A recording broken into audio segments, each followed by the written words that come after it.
Bienvenidos. Welcome. Welcome to Reforma Northeast Leadership Institute. My name is Mary Marquez, chair of this committee. I would like to start this webinar giving my thanks to my committee members, Adriana, Asuncion, Elisa, Roxana, and Manny for helping me and supporting me with this project. Thank you. Gracias. Today, we are going to present the second webinar in the series, Champions Showcase, Ideas We Should Steal. The goal of Reforma Northeast Leadership Institute is to promote the formation of bilingual, multilingual, emerging diverse leaders throughout centered librarianship skill share. This webinar is being recorded for a future viewing. Please follow the hashtag on social media R&E Diverse Leader. Let's start the conversation. It is my pleasure to present my Free Library of Philadelphia colleagues, Andrea and Echo, with the first presentation entitled From Community-Centered Libraries to Colorizing and Community-Led Future, Living Training and Tools that Strengthen Library and Community Bonds. Asuncion will put in the chat box the link of the presenters. Thank you. Now, Andrea and Echo.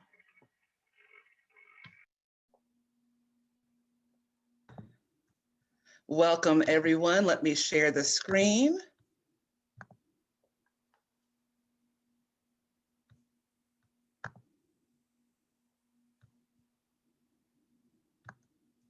Wonderful. All right. All right. So hi, everybody. I'm Echo. I am a children's librarian from the Free Library of Philadelphia. Today, Andrea and I are going to be talking about from community-centered libraries to catalyzing a community-led future, living trainings and tools that strengthen library and community bonds.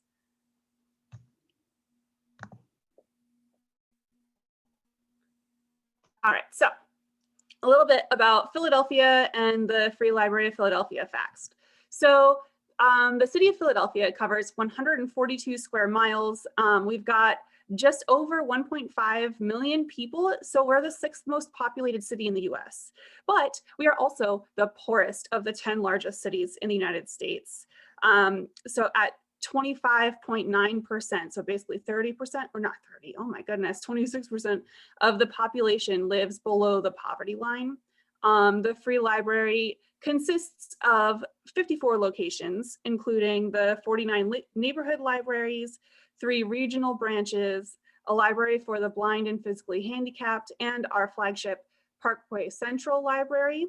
And we run on a budget of roughly $48 million through city and state funds, with 8 to 10 of those supplemented by our foundation. And so we're really here today to tell you about a project that really started with a grant from the Institute of Museum and Library Sciences, IMLS, which I'm sure many of you are very familiar with. And so a few years ago, we actually got a grant to help us really focus on community-led initiatives in our libraries. So the grant is the Skills for Community-Centered Libraries Training Focus. But the grant also was kind of tied into our 21st century libraries. It was a big thing from the Laura Bush grant. I'm sure many librarians are familiar with that. But as part of it was that we had quite a few workshops to actually help our staff really think more in depth about community engagement and really think about what engagement really is. It isn't just giving information, but it's more of a relationship, really being back and forth. And we developed this curriculum with Language Connect Ed in Philadelphia. Staff that came to the trainings were fairly self-selecting. We very much tried hard to get staff from all over the city and from all different like jobs. So we had people who were guards, people who were librarians, people who were LAs, so we could all talk about holistically how we could do community engagement. Some of the practices and things that we talked about in the workshops they were developing an asset map, building partnerships with neighborhood organizations, developing new programs or evaluating an existing program, and holding community meetings. So we talked about facilitation techniques, but what we actually decided was what we actually saw was the most important thing that really helped us and really made us think about community engagement was developing an asset map. So that's what we're going to talk about today. Sorry, I apologize. I thought I turned my phone off and I did not. Next slide. All right, so what is an asset map? So what is this quote from John L. McKnight and John P. Kretzmann, who developed the asset-based community development, really kind of answers this question. What is asset mapping? Asset mapping is a tool that relies on a core belief of asset-based community development, namely that good things exist in communities and that those things can be highlighted and encouraged. These are assets suited to advancing those communities. And so we really want to show you that an asset map is alive and it needs attention to grow. It's not a static thing. Exactly, Echo. And so me and Echo, we love Futurama, we love Bender. So we had to put a Bender GIF in here. So y'all are like, who are you and why should I care? So I will say me and Echo, we pretty much have a thing going on with asset maps at the Free Library of Philadelphia. I feel like we are known and we had our finger on this and we know what we're doing. So we've had quite a bit of experience working with asset maps and we're going to share our experience with you today. All right, see you later, Bender. So I'm just going to go into what really are you mapping when you work on an asset map? So I'm going to be real honest with y'all. So many communities, especially of color, have been looked down upon by dominant white institutions of constantly having needs, right? Like we're deficits in this, we're deficits in that. So some examples of deficits are unemployment, broken families, gangs, lead poisoning in buildings, welfare recipients, high areas of crime.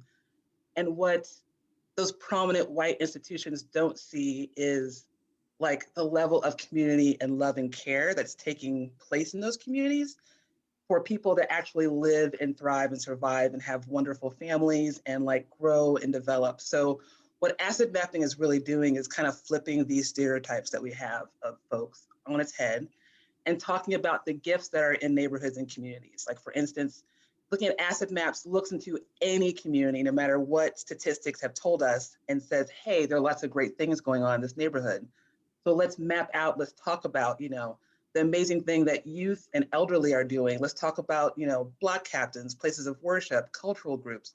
Let's really talk about the wonderful things that are happening and celebrate those things and connect to those things. And also as institutions, we learn from the wonderful connections that people in those neighborhoods are actually working on and doing.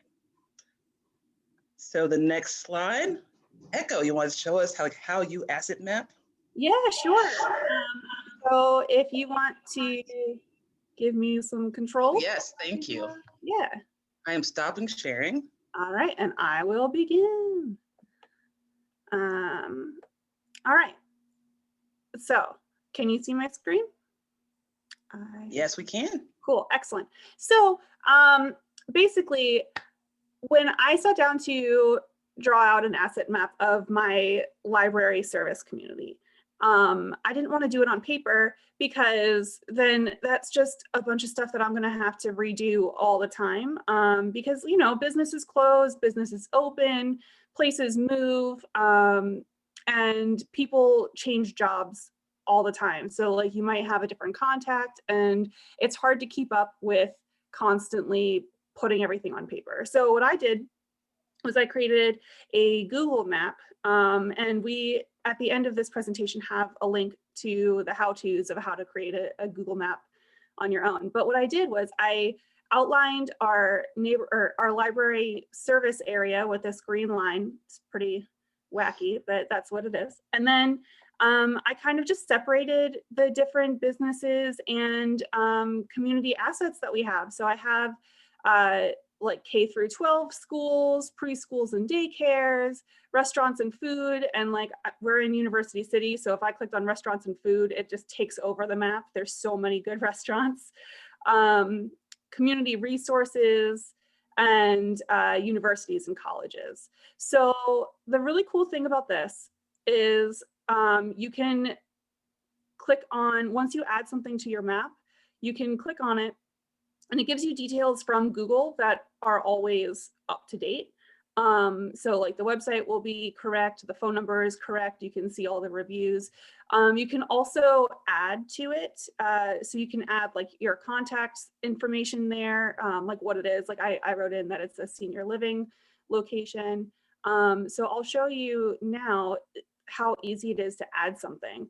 So I know that on this map, I currently do not have the Red Cross house, which helps people in between housing. So I can look up Red Cross house, and this connects directly to Google. And so it just pops up the Red Cross house, and I can just say, add it to the map. And look, it's already added. It's perfect. And you can change the style of it. So I would probably want to use, say I wanted to use this image for families, and I believe on my map before I had it as, I have it as a salmon color. There you go. So I can make it match the icons over there. I can add pictures. I can write in anything here. Let's see. I can save that. And then it's just a map that you can share with other people in your libraries. That way you're not constantly reinventing the wheel. And so if you were to like go to a different location and you already created this, you can just share it out with other people at your institution, and then that way they have it. So and this is just the editing version. So if I were to preview it as what people would see, it basically looks like this. And you can uncheck certain things so that way you can see more or less of what you're looking for. And that is basically my asset map. It's pretty fun to play around in, and it makes it more fun to update, really. So I will stop sharing my screen so that way Andrea can keep going.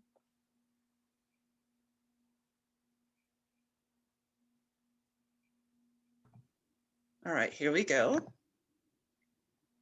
All right, thank you, Echo. So I want to just let everyone know that what Echo is doing, what she showed you with her map, is really the core of the work. The core of the work is really identifying amazing assets in the neighborhood. And before, it was much easier before COVID, right? To actually talk and see patrons and see community members and talk to people and kind of learn what's going on. It's a little more difficult now with COVID, but I want to say with COVID happening, this really is the primary way that I do mine as well. I was actually updating an asset map that we have for another library in the system that I'm going to talk about now the other day, using this exact same tools, the exact same way that Echo did it. So now I'm going to go a little bit more into another grant that we had at the Free Library with IMLS, and it was for a particular library, Pascoville Library, which is, I guess it's like a mile south of your library, right, Echo?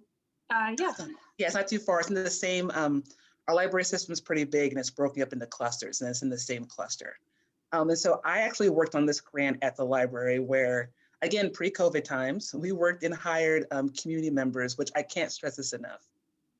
Paying and hiring community members to do community research is the way to go. They are the folks who know everybody, know everything, know how to work everything out. The lovely people in this picture are now dear friends of mine from working with them for years.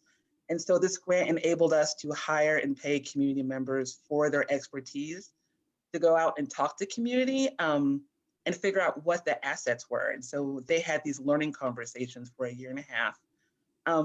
They were much more in-depth conversations. It wasn't what we think of as like a basic survey in libraries. It was really one-on-one, open-ended questions, just trying to get to know folks in the community.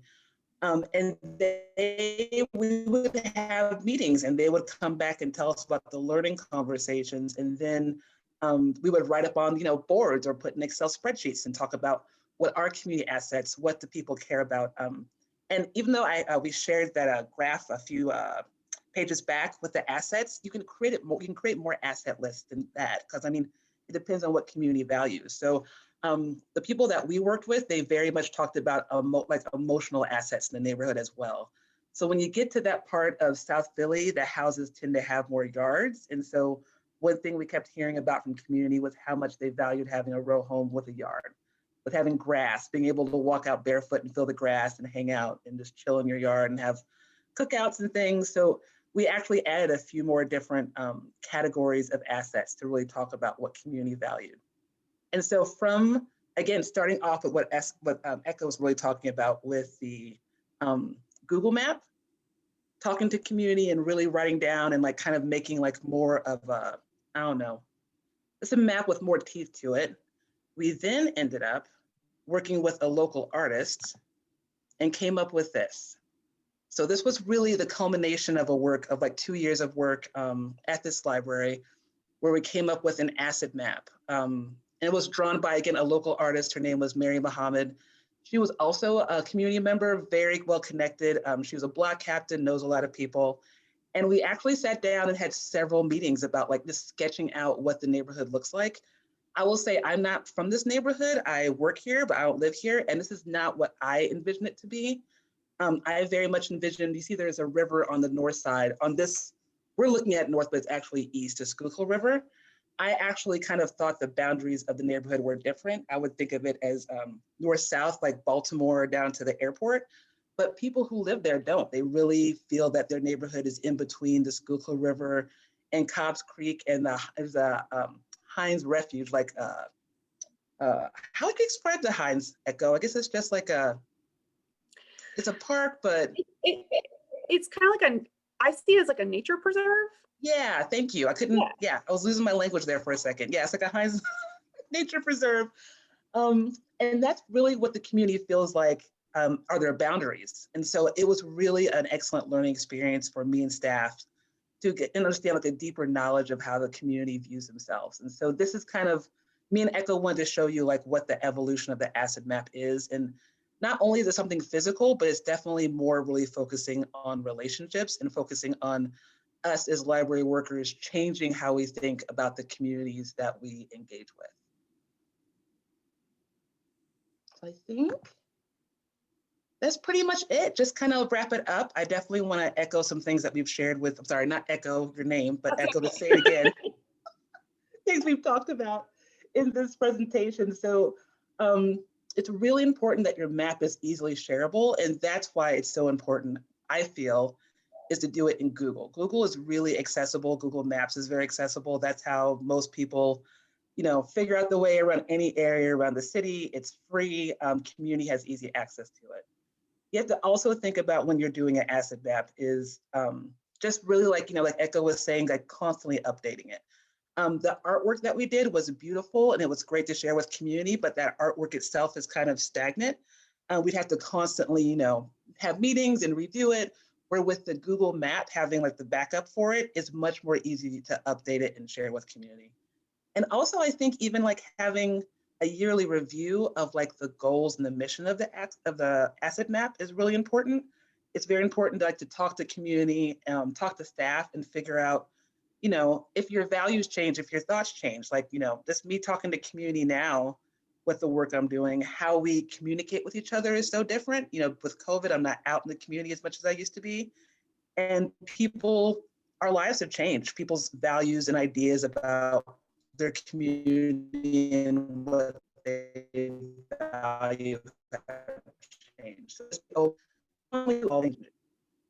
and that is the end of our presentation. Thank you so much. Is there anything I missed, Echo? Anything else we should talk about? No, I don't believe so. I think that it's also good to say that like one of the really great things about Google Map asset mapping is that even though I started mine pre-COVID, it was I started it because I didn't have time to like go out and walk around the community. And now I actually just cannot.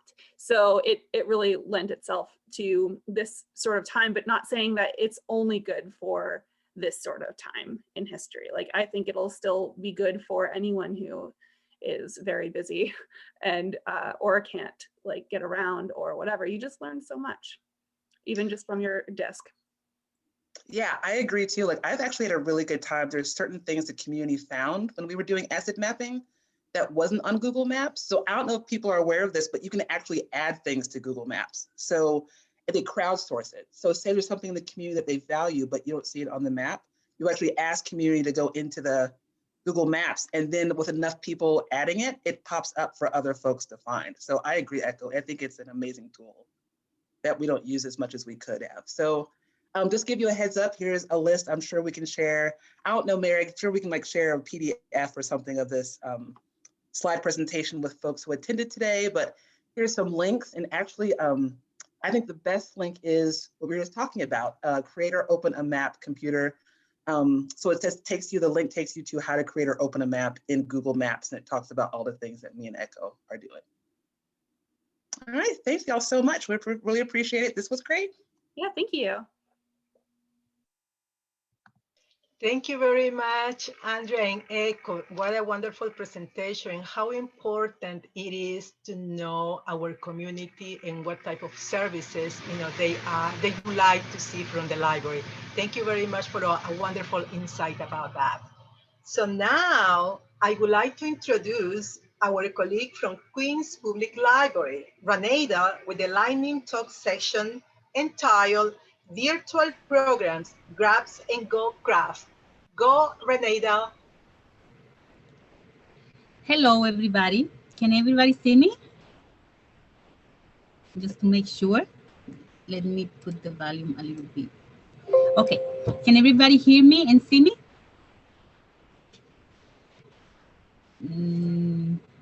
Yes, we can. Okay, let me start sharing my screen. Okay.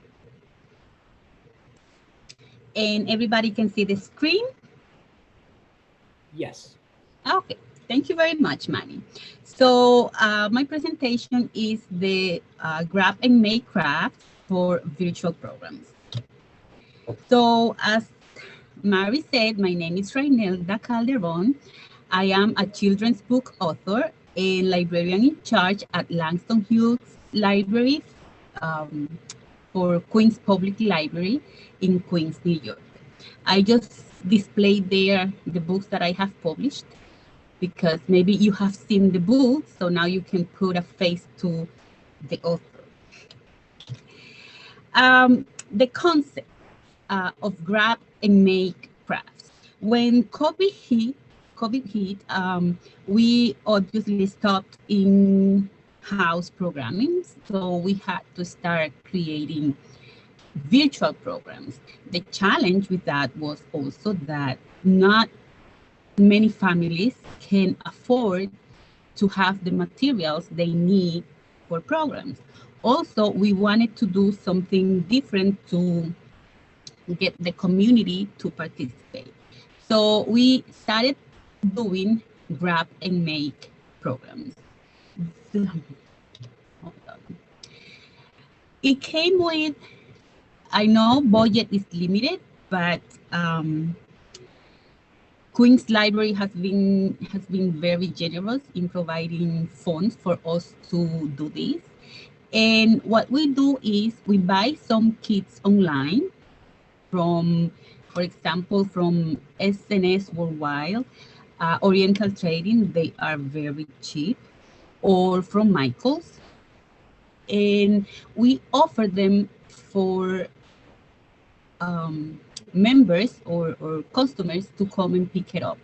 Another thing we've been doing is that when we don't have money to buy kits, because it's a lot easier just to buy them, we assemble the kits ourselves.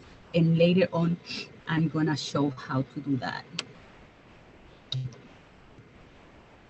For example, for El Día de Reyes, we bought from Michael's these. I'm sorry. I'm sorry to interrupt you, Reynolda. It's not moving forward. We're just seeing the first screen, and it's not in presentation mode. The first slide. We're only seeing the first slide, and it's not in presentation mode. That's weird. Hold on. Up now, it moved. Let me put it back again.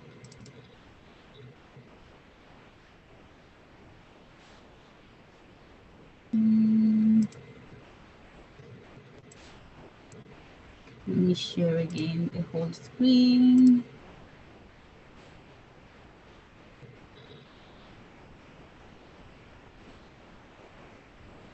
Uh-huh. What about now? Yes, very good. Everybody saw that? They see it now. Money, and you let me go halfway through the presentation to let me know. Because I wasn't sure if you were doing that on purpose or not. I'm so sorry. No! Oh my God. You know, Reynilda, we all make mistakes. Like you spelled your name wrong on that slide. Even me, oh my God, we all make mistakes. Okay, so anyways, I was talking about the grab and Go kits. And as I was saying, we can buy them from SS Worldwide, Michael's, and they come already put together. So here I was. We got for, we celebrate El Día de Reyes on January 6th, a tradition that unfortunately we lose when we come here, but I really wish we can keep it alive and do something more programs for that in the future. And we bought from Michael's this painting kit that comes like that, and we then we have a list of people that we email, and we put it obviously for people that come into the library to pick up books and ask questions so they can take them for free. And people would take that home so the kids would do the painting. I'm gonna expand on that later. Tomorrow, for example, we have a quilt craft with our children's librarian, Alex, and we are giving out the materials. We put it in an envelope with the instructions and everything they need. So people have been coming in, and when they come in, they see it, they pick it up. We also offer the book. Sometimes we offer free books. The book Anacaona, we gave it out for free. People came and picked up the book, and then we hosted a virtual reading with the author and a craft activity based on the stories. If you see here, what is that? My left corner, that was the craft that she did after she read from her book. The library was generous enough to buy my books and give them away. And we did that. And also we had the presentation and the craft. But what if you don't have money to buy things? People, let me tell you, there is a lot of free things you can do to assemble a kit. For example, I am gonna have a program with these paper dolls. I asked participants if they liked it, and they were, yes, let's play paper dolls. So you can get copy-free material, copyright free, although it's for educational purposes. It's not to make a profit, so it's okay to share. When I printed it out, it turned out to be a little bit small, so I enlarged it and make copies, and I put it in a little envelope, and they will come and pick it up. Also, for December, we had a vision board. Subscribe to the vision board program, and we had 65 participants. As you know, people usually sign up, and then for different reasons, they don't come to the program, but we had 65 participants, and that doesn't really take money. Let me see. For example, for the vision board, the libraries, we have magazines. What we did was we don't throw away the magazines, we keep them. So when we have a vision board program, we prepare like a little bundle, and we include magazines for people to put out. We print out some, how you call it, powerful thoughts, letters. colors and we put it together. We gave out glue. We gave out construction paper because they need for the board.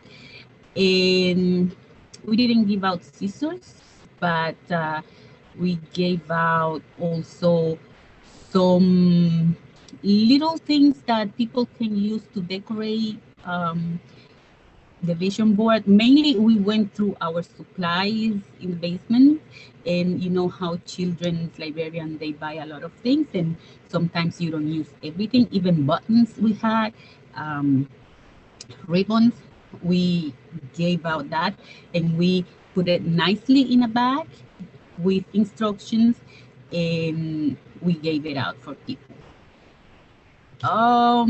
This is another program that we put together. We get different colored paper, and people come and pick it up, and then we do the program, and we show them how to do these. Now, it is important to use when it's not only giving out the kits, we make sure we have a program to go with it. For example, for Dia de Reyes, we gave out the painting, but then we had a program where we read a little story about the Los Reyes Magos, and then together we painted the canvas. Usually we, for different reasons, we use WebEx. I am really not a fan of it because you have to make it easier for for your customers to access the program. Even me personally, when I have to sign up for a program and he's asking me too many steps, by the third step, I'm like, oh, it's not worth it. And I just move on to something else. So our customers are not too computer literate. So I say, try to make it easier for them to participate. One of the easiest ways is IG Live, Instagram Live, or Facebook Live. And Google Meet is also very easy. Also, try to use a service. We also use Eventbrite to have people to sign up for the program so they receive the link, because we are not comfortable with sharing the link everywhere, because it has come to our attention that some people they go into the programs and they make inappropriate comments and things like that. So we just want to have control of who accesses the program. But at the same time, we are collecting emails. So every time we are giving out a new craft activity, I send an email to the people who have previously signed up for previous classes, and we let them know, hi, we are giving out this kit, come and pick it up. So when they come in, also when I'm in the library, we make sure that we talk to them when they come in. It's not just come and pick it up and they take it home and they do it at home when they feel like it. We want them to participate and still feel that even though we are close, we are here for them and we are working with them. So when they come in and they say, oh, I received an email to pick up something, we say, oh yes, and remember, this is the link to sign up. Most people are already signed up. And I've had some customers who have told me, I've been trying so many times, but I can't get on. It is because some people don't know how to do it. So what I've been doing is I tell them, okay, do you have time now? I will show you how to do it. If not, I let them know when I'm gonna be here, and I say, okay, come back tomorrow in the morning and I will help you install it on your phone. Usually they use their phones. With WebEx, it's a little bit tricky because if you use your computer, you know you can use the browser, but WebEx doesn't let you use a browser on your phone. I'm not sure if Zoom is the same way though. But what I've been doing is helping people install WebEx on their phone, and then I help them sign up on Eventbrite so they can get those weekly emails with the things we are giving out. And as I explained, we use the same link always. So once you sign up, just look out for the email for the new craft activity. So they come, pick it up, and then they go home. And usually we have Saturdays at 1 o'clock for those programs. So it is also important to make something consistent so they know that every Saturday at 1 o'clock, all my kids are going to participate in this program. So they already have a schedule and they know that is the time to do that. We promote our events on our social media. As I mentioned, we talk to patrons when they come in. We make flyers and to give it out. We have a mailing list. I already mentioned that we use Eventbrite. And we help customers install the app.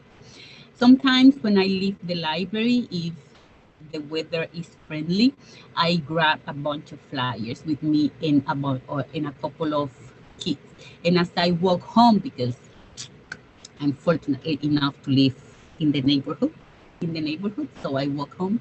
As I walk home and I see parents and kids, I stop and I say, "Oh, I work here in the library and we are giving this kit away. Here's the flyer," and I explain what to do. And if I run out of the kit, then I give them the flyer and I say, "We are giving this out. Come to the library tomorrow and pick it up so the kids can attend." They are usually very happy because the kids, they are looking for something to do. And at the same way is they interact with other kids online. So that is one way to promote the event. I think that took 10 minutes. If you need help developing any ideas for programming or anything like that, feel free to reach out to me. My website is raynildacalderon.com, and my Instagram and Facebook pages are RAYCC 10. And just send me a message and I will be able to help you with programming and these things.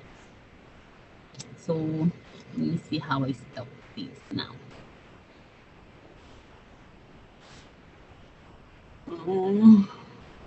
Got it. So that is it. You, Mary, I give it back to you. Thank you, Reneida. What a very insightful about how librarians in this pandemic are trying to recreate programs and trying to do it virtually.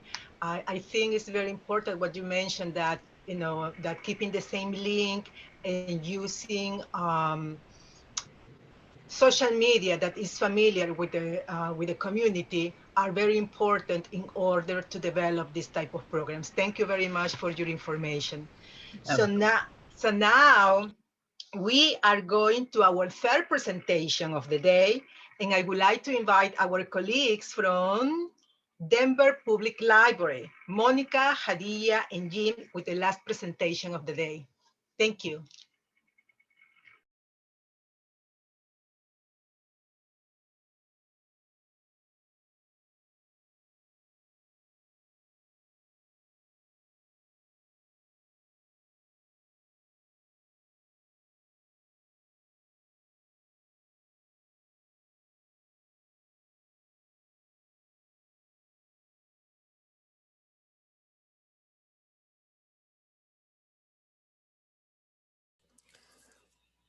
Hello, thank you, and welcome to our presentation. We'll get started.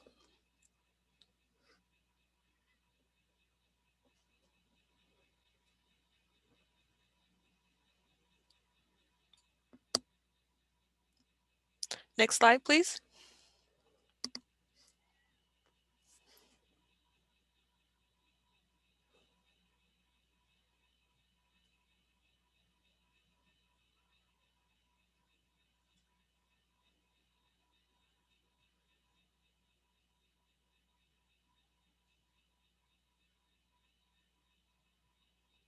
Sorry, can you give us 1 second?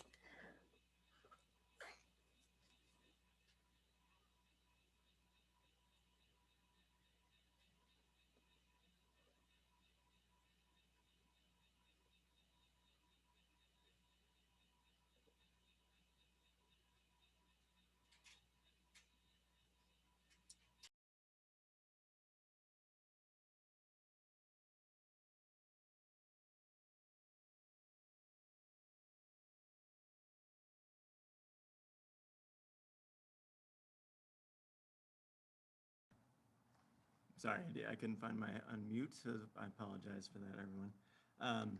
Okay, so typically before any discussion, we read our land acknowledgement, which we're working on one that's more inclusive, but this is one we've been reading. So we must acknowledge with respect as a non-native person that the land on which we stand, live, and learn is the traditional territory of the Ute, Cheyenne, and Arapaho peoples. We also recognize the 48 contemporary tribal nations that are historically tied to the lands that make up the state of Colorado. We must honor elders past, present, and future, and those who have stewarded this land throughout generations. We also recognize that government, academic, and cultural institutions, our nation, were founded upon and continue to enact exclusions and erasures of Indigenous peoples. May this acknowledgement demonstrate a commitment to working to dismantle ongoing legacies of settler colonialism, oppression, and inequities, and to recognize the hundreds of Indigenous nations who continue to resist, live, create, and uphold their sacred relations across their lands.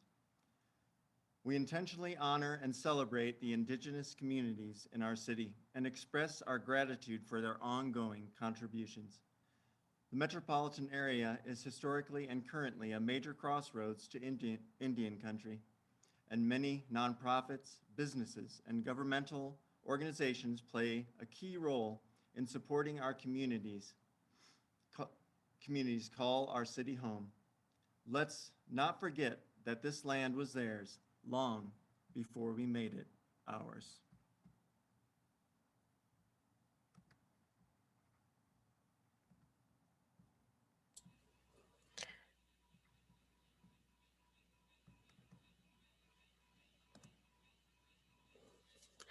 The agenda for the presentation as follows.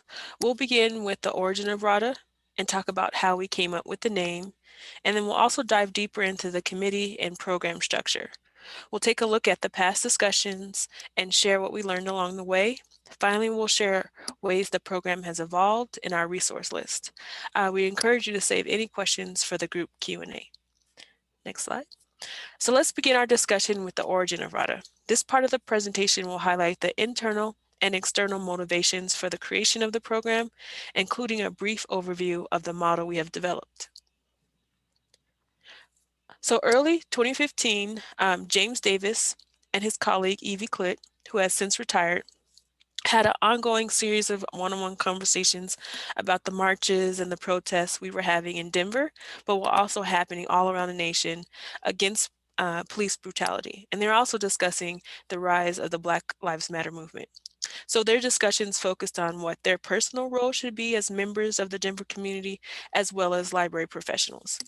They had to consider the tough questions of when and where does neutrality start and stop when it comes to social justice, and when does it become an excuse to do nothing.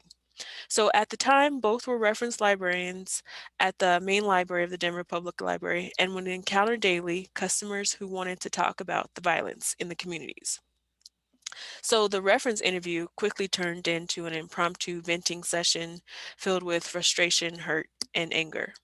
So with just a spark of an idea, the founders of RADA, James and Evie, knew it was important to understand they were part of the greater Denver community and not just working and living in different communities throughout Denver, but they were part of the whole.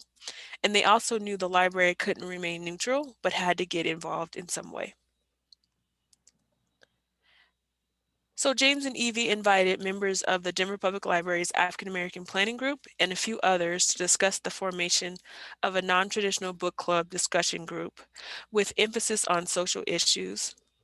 So the idea was that this space that they were creating could provide a meaningful way to address challenges facing communities of color through the vehicle of dialogue. So this first meeting and many meetings after set the foundation for the committee as well as the program structure. RADA was created to provide a space that encourages reading for social consciousness, a way for participants to exchange ideas that would promote meaningful discussion using resources and community sharing. So we came up with the name RADA, which stands for Read, Awareness, Dialogue, and Action.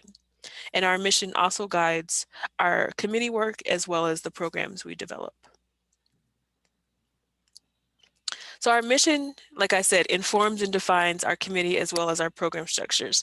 We intentionally open the committee to all staff to form a strong and diverse work group with a variety of skill sets.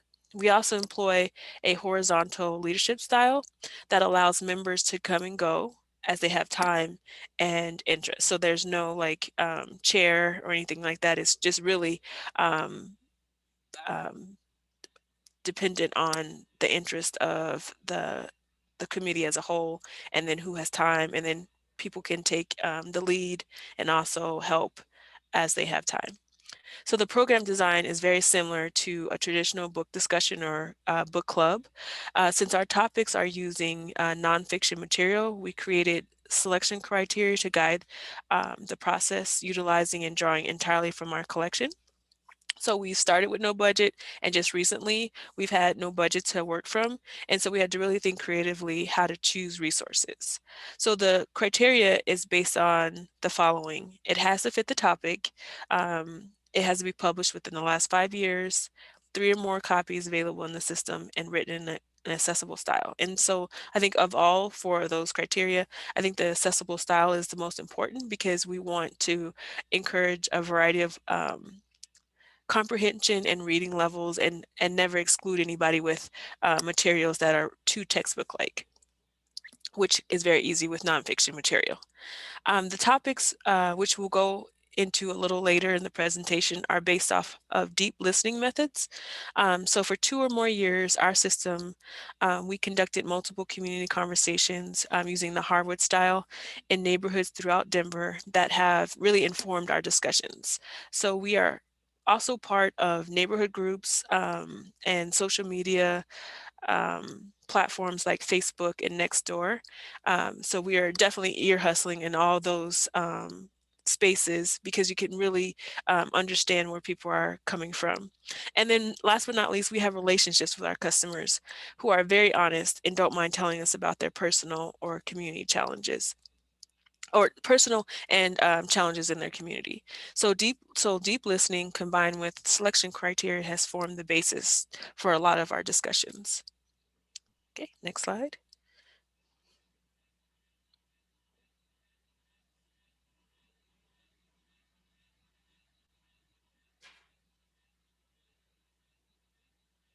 So as a committee, we have placed a lot of value on the awareness and the action part of our name, specifically action that is combined with intentionality. In our community conversations, we heard a lot from community members who were over talking, so they were done with talking. And we wanted to provide at the very least a way for our participants to get involved that in ways that made sense for them. So really leaning into the action and not just talking, because I think we do a lot of that already. At each of our discussions and workshops, we provide resources that allow you to dive deeper in the topic, and we provide information about key individuals and organizations who are also active in the topic. Pre-pandemic, we would invite organizations to have a table at our event, but also clearly define their level of participation because it's easy for someone to come in and maybe try to take over. So we're very intentional with sharing or our expectations that they are participants, and then they could have space to share about who they are and what they do at either the beginning or the end of the event, because we can't let them take over. And at the very least, we invite participants to consider what action they will commit to take. So on the screen, you'll see a couple examples of sticky notes that were shared at our Talking with Kids About Race series. And these are put up at the event so that at the end, you can kind of look at the big sticky notes and then kind of see kind of where people are putting their energy or thinking about putting their energy. All right. So you can't have a really complete story without a little drama to spice it up. And so we've had some hills and valleys along the way. And so we wanted to just share briefly some of our challenges. I think at the very beginning, it was very difficult to build a cohesive group, you know, really defining that horizontal leadership structure without, there's no committee or there's no co-committee chairs or anything like that. It's just really like based off of what people have time and on top of their jobs that they're already doing. It was also pretty difficult to get buy-in from our leadership. I think early 2015, we were really setting the trend for our organization to have these kind of conversations. And we were the very first to kind of move into spaces that tackled controversial issues. So, you know, the people who were in charge of planning, public relations, as well as the management departments were very hesitant and nervous about the idea of kind of having these kind of conversations. But eventually they came around once they saw that we really put a lot of thought in the structure and then you'll see a little later in the presentation how that manifested. We were also working without a budget, so there was no way to buy extra books or anything like that. So we really had to look at our collection and find ways to utilize that to support our programming. And finally, the mental stress that kind of goes into the topics. So and we'll talk about this a little later, but we've talked about police brutality, and we've talked about poverty, we've talked about gentrification. These are all very heavy topics, and so the facilitators have to go through some self-care as well as post self-care, and be mentally prepared for kind of the direction that the discussion can go in. And so we've learned that that is a very important part of the debrief after our programs. So the remaining presentation will highlight more aspects of the guiding principles and how it all took shape. So this next section, we will talk more about the discussion and workshops that we held between 2015 and 2020. So this next slide talks a bit more about how we started for our foundation for the program of Safe, Brave, and Responsible. So SAFE, we wanted to create an environment for dialogue so participants can be their authentic selves and speak their truth. Brave, we want to actively listen, challenge personal complacency, to confront personal biases, and choose to acknowledge and believe the experiences of others with varying opinions free of self-censorship. And responsible, we wanted to facilitate dialogues to foster an environment of learning using resources that have been vetted based on authority, accuracy, reliability, and objectivity. I have a cat that might jump into the screen, so I apologize in advance if that gets distracting. So this next slide talks about our very first discussion, Radha's group, first discussion group. It was held in October of 2015, and Radha discussed the new Jim Crow mass incarceration in the age of colorblindness by Michelle Alexander. Criminal justice system functions as a contemporary system for racial control. And some of the themes overall that we discussed in the different workshops were race, discrimination, African-American prisons, and criminal justice system. And then this next image that you see is one of our most recent discussions. And Radha has had the opportunity to be able to document all the different discussions that were, not all, but some of the discussions that were held with a strategic illustrator, Chris Whitman. She contributed her talents to the conversations by documenting the book discussions in these large maps like you see of the image here.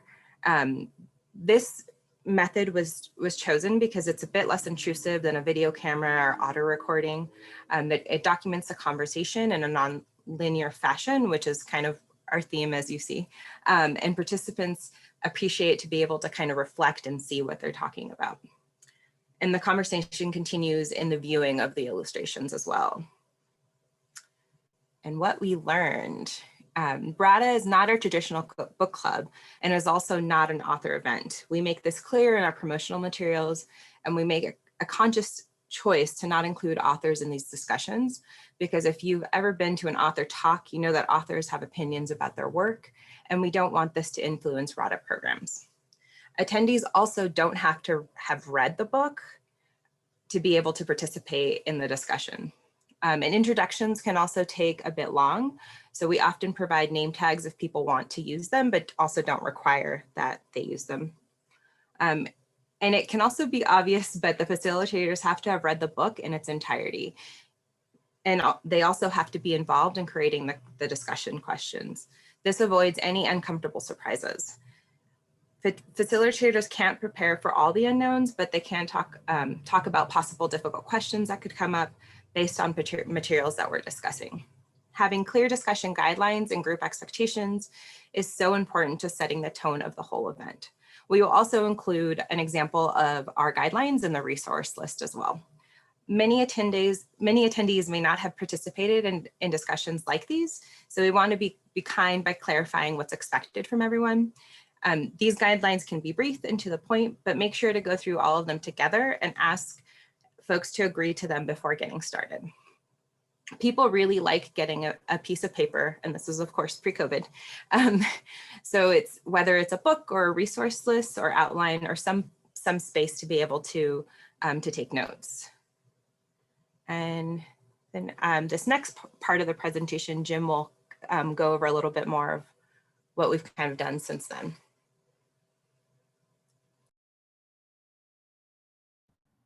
Okay, thank you, Monica. So after all of that, there's a life after the program. So during this time, and it started after a discussion in February of 2018, and was based on the book entitled White Rage, The Unspoken Truth of Our Racial Divide by Carol Anderson, professor from Emory University. And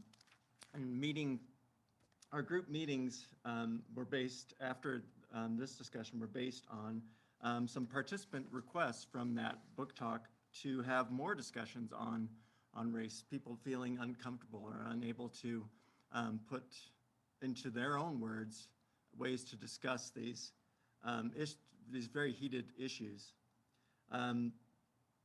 So we spoke as a group, the RADA group, in maybe having a workshop model as opposed to our typical book discussion model that we've had before. So it involved some presentation and also some smaller group presentations that we'd bring into a larger group to discuss. And this...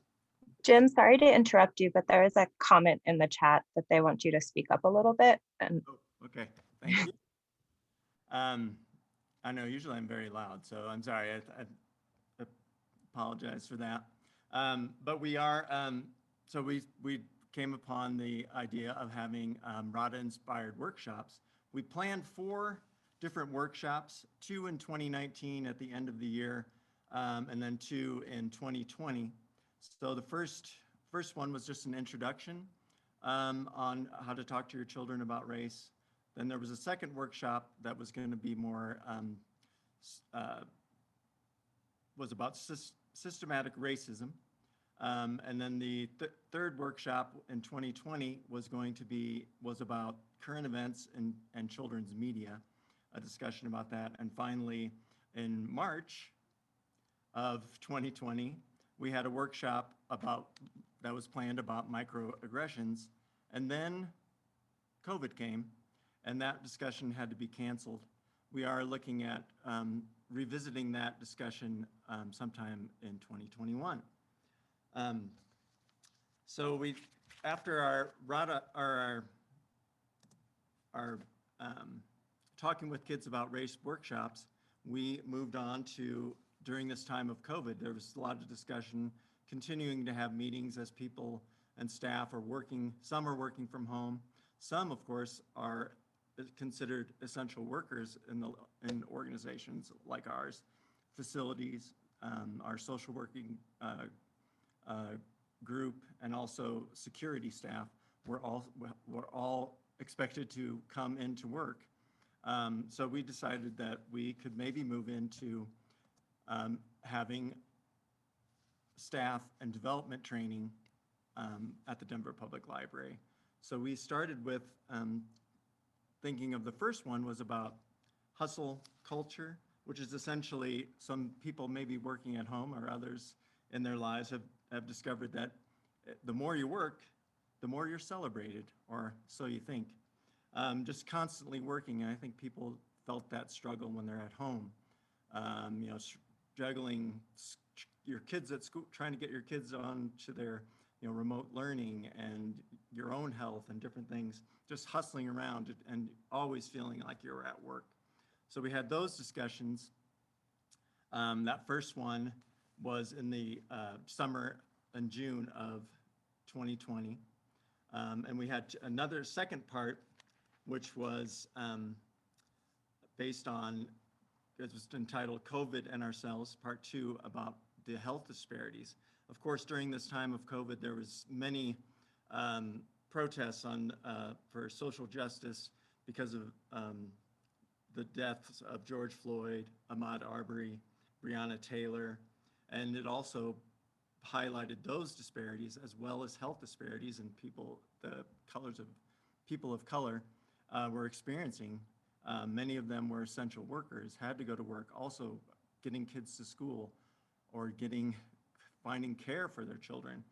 We decided that this could be another important training for our staff to understand, not only for themselves, but also our broader community, and the necessity to understand in a real way what they were going through, staff as well as our community, and what they needed to help them to do better and work on these issues.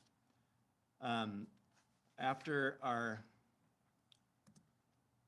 Hadia had spoken about having buy-in from our organization, and this slide is from our city librarian, Michelle Jeske, who spoke about the importance of the RADA programs. Here she says, the RADA program is a stellar example of using insight gained from our community engagement, deep listening work done neighborhood by neighborhood to determine hyperlocal topics of concern and interest for dialogue at a branch library. The fact that the topic and dialogue are based around a book makes it even more exciting, and I'm very proud of the work of the RADA team.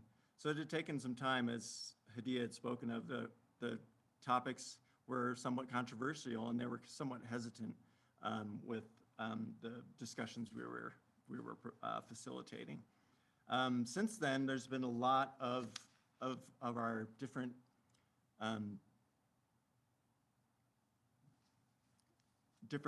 parts of our organization are asking for RADA's input on different topics. Since we're focusing more on equity, diversity, and inclusion, it's one of the main elements of our programming from the city librarian has made it very important for our organization. We have been asked to give input and insight into different topics such as collection development, and also one of the things we've been working on is racist songs that have been a part of story times throughout the country as well as ours, and find different songs and different resources that will allow us to provide great story times for children with more sensitive songs and culturally important songs for children to hear. So thank you so much for just allowing us to be here. We're so proud to be able to present in front of such an important organization as Reforma to help our Spanish-speaking community and our community as a whole with library services. We have a resource list that we'll provide.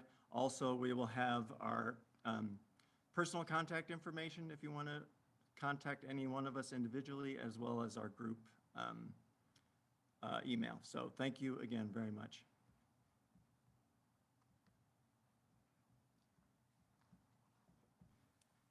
Thank you very much, Jim, Hadia, and Monica for such a wonderful presentation and insight about community conversations and how to bring those into the library.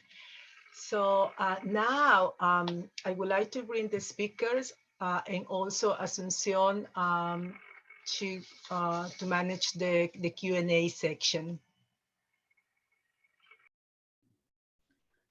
Hi, everyone. If you have a question, you can put it in the chat. You can also raise your hand if you'd like to speak.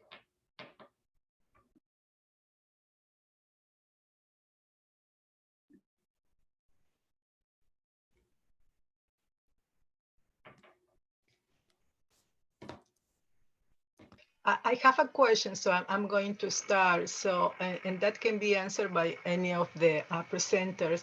How important it is to develop a community conversation in order to develop a program that really, that really fits the community, because that is what they really want. So, how important is to build that connection for that purpose?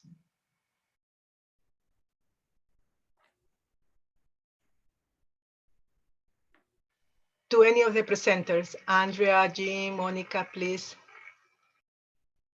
Yeah, hey, Mary, thank you. I'll start.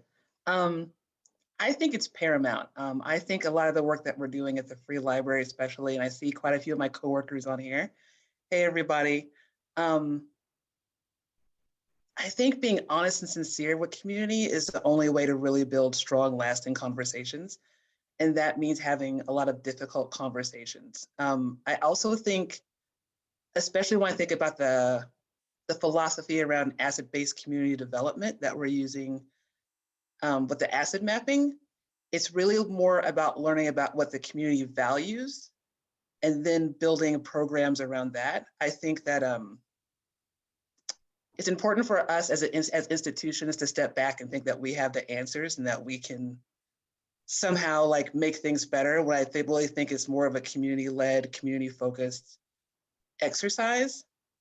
So yeah, I think having a lot of those really tough conversations is looking for community members who are experts in those conversations. And I think a lot of it is institutions changing our ideas, like decolonizing what our idea of an expert is, and really listening to community and learning about what they value and what they want. And I think when I see my role with community organizing at the library, I see my role as a facilitator.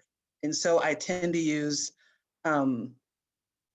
more like facilitation techniques that are really more thoughtful about decolonizing and really thoughtful about having like an open space where community can really have their voices and values heard. But I think having those difficult conversations is like the way for us to move forward.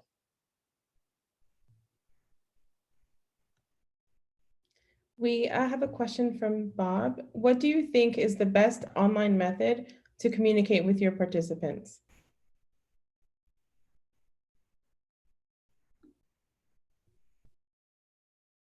I guess I could say a little bit to this. I'm still trying to learn that because my branch ordinarily outside of COVID times didn't really do a whole lot of online communicating with people because they would just come in. I'm just really lucky, I think, to be in a library that the community like really absolutely knows what's going on in the library at all times. So a lot of programming was like word of mouth, advertising and some flyers here and there. But during COVID, we've been doing a lot more virtual reach out, and like we started an Instagram and we're on Facebook. And really it's just like trial and error.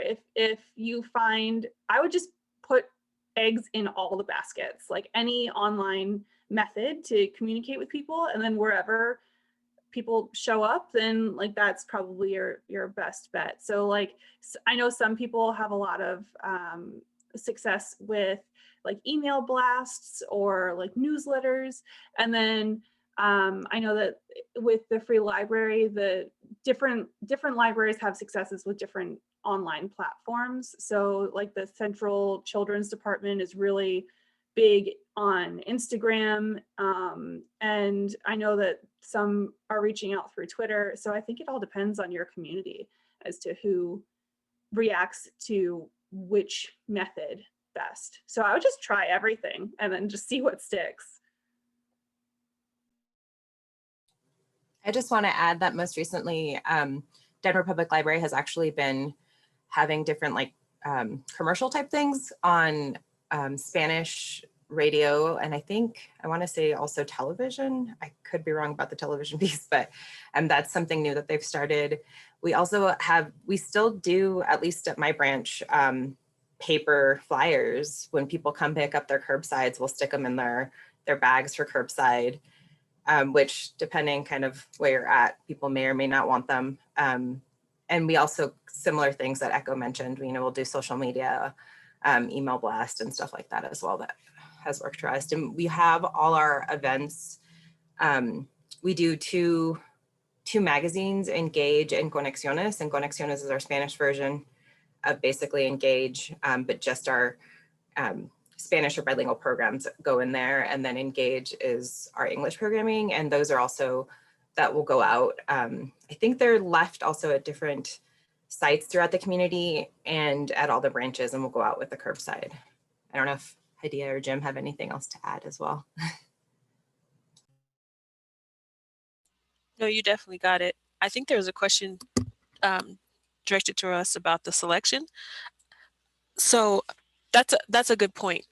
We haven't, knock on wood, we haven't run into any issues where we haven't been able to match our topics with like our existing collection, but I think that is an opportunity. We've been able to partner with our collection development department to kind of discuss any holes that we may see in the collection. So when we're looking at different topics on gentrification, we already had that new one at the time, but it could have been a way to kind of to talk about that, of way we can fill a need where we didn't have necessarily enough materials to support that.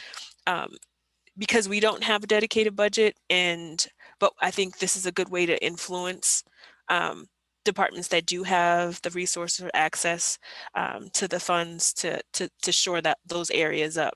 Hopefully that answers that question. But yeah, knock on wood, we haven't had too many issues with like books not fitting. Yeah. Thank you. Yes, that was Tessa's question, which is what do you do if your library's collection doesn't have titles to fit, Rada? Thank you. And we also have a question from Miriam.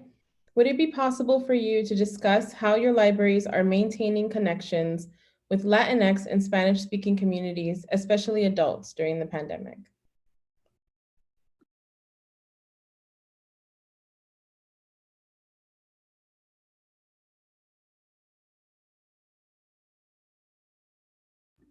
I think that can be for anyone. I can talk a little bit about it. I'm fortunate enough to not only work in my community, but I also live about a minute's crawl away from the library that I work at. So over the years, I've been at the branch here 13 years and have gotten to know so many families and people in the community. I speak Spanish, so I'm able to, it does look strange for me to go out sometimes as people don't expect it, but have been invited to quinceañeras and just been able to really connect with our community. So I continue to walk with my family and just go out and meet people in the community. So I think that's probably one of the blessings I have, not only working, but also, living in the community. So, but definitely just going out if you can. I know in these times it is difficult, but it is still nice to walk around the area that you work and just connect with people because they're out there walking as well. I just want to add, we also started in the pandemic Lit Line, which is like a phone a story for adults, and that is in English and in Spanish. And it's poems, short stories, or essays. And we have the same option as well for children. That's like the phone a story system where you just call in and it's depending on the age group or level, and it's available in Spanish, English, and Vietnamese. Please correct me if there's a different language, because I know we're translating in like 4 languages now at some point. But those are kind of other options. We also do this is for the younger kids, but like we've been doing virtual story times, both in English and Spanish. We just also started in the pandemic, Diversión en Español, which is basically like our Spanish equivalent of Little University, which is like an interactive program for Spanish speaking youth. And so it's anything from like the Denver Zoo coming and showing different animals, or even staff has done stuff like they've done yoga, they've done singing songs or instruments. So those are a couple things that we've done. And I know there's a couple initiatives for older adults, but I don't know too much. So I don't want to speak to that and give you all incorrect information. But those are just a few things DPL is doing.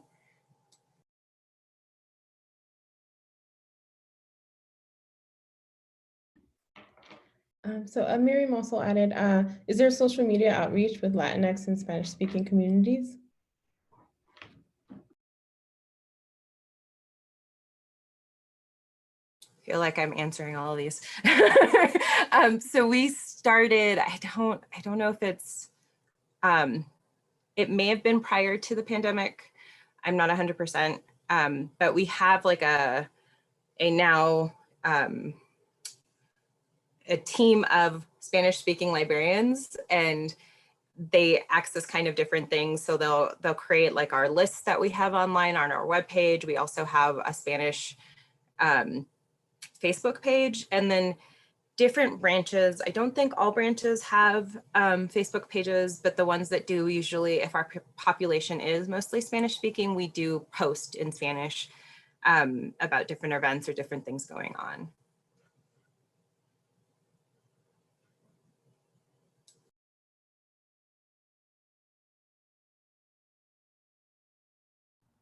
Yeah, and we as well at our branch, we do, there are materials that we do post for our Spanish language materials on our Facebook as well.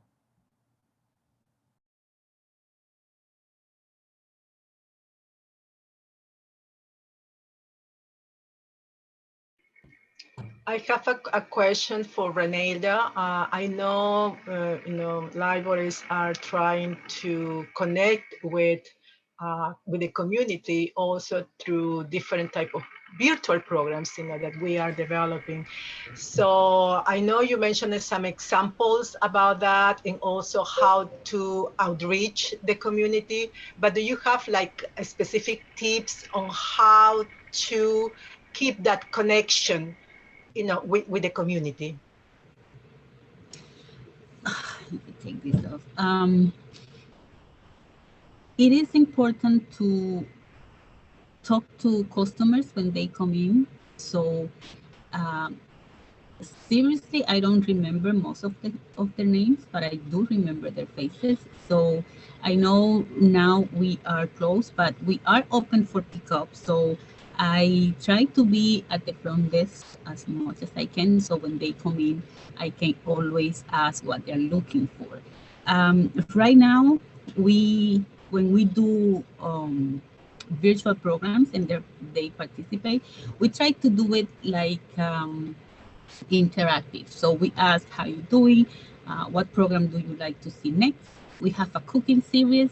We even ask them, if any of you want to volunteer to do a cooking program, let us know and we will host it so they can show how they cook their favorite meal. That is one way of keeping them engaged.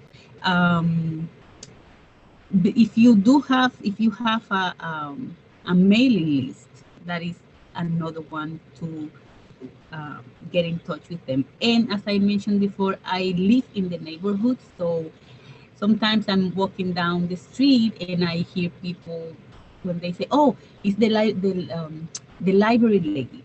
And some kids, they know me and they come to me, "Oh, Miss Ray, Miss Ray," and we just talk to them. But obviously, if you don't live in the neighborhood, you can't do that. But definitely try to, when you do the online programs, not just do the program like you're a presenter, I'm presenting the program and that's it, goodbye. Talk to them a little bit and ask them what they want and what kind of program, what do you need? What would you like us to do? And that is one way to keep them engaged and know that you care and that you are there for them. I have a question. It's mostly for Monica, Jim, and Hadia. So could you talk a little bit about the process of buy-in with the administration? And did you get any pushback?